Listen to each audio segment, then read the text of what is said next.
you still have any hope that that it's still alive, as Congresswoman Luistro said, di pa naman dead?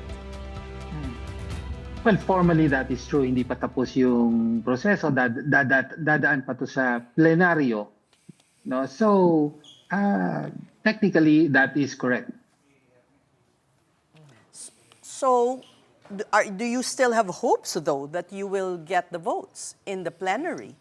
Well, batay po sa nakita natin kanina at kahit sa reporting ng media, including your own report, ay mukhang mali po ang intindi at ang ginawa ng komite rito, no? Ang sinasabi, hindi raw napatunayan ng mga complainant at endorser ang aligasyon na may impeachable offense ang Pangulo. Wala raw ebidensya, hindi sapat ang ebidensya, and so on and so forth.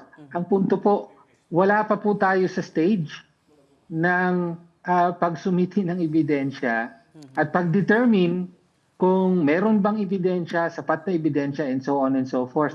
Trabaho po yun ng respondent, in this case, presidente, at ang mga abogado niya.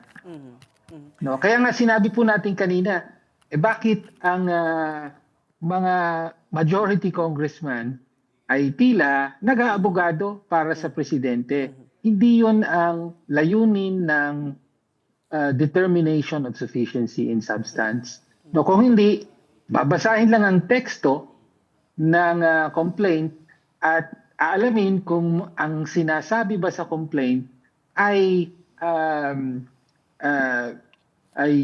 mapagbabatayan ng ground for impeachment, which is betrayal of public trust. No? So yun lang. Kaya lang, sabi ko nga, mukhang desidido na hindi pa abutin doon sa aktual na investigasyon dito, no? Precisely, mga aligasyon lahat ng ito. Sinasabi na puro kayo aligasyon. No? Wala kayong ebidensya. Ang tinitingnan pa lamang po ay kung impeachable ba talaga, impeachable offense ang inyong aligasyon. No? Ang Pangulo ang sasagot kung may sapat na ebidensya ba o hindi. Hindi po yun ang trabaho ng mga kongresista. But as I said, mukhang ayaw na nilang paabutin sa yugtong yun na kailangang sumagot ang Pangulo at kailangang maglabasan na ng aktwal na ebidensya.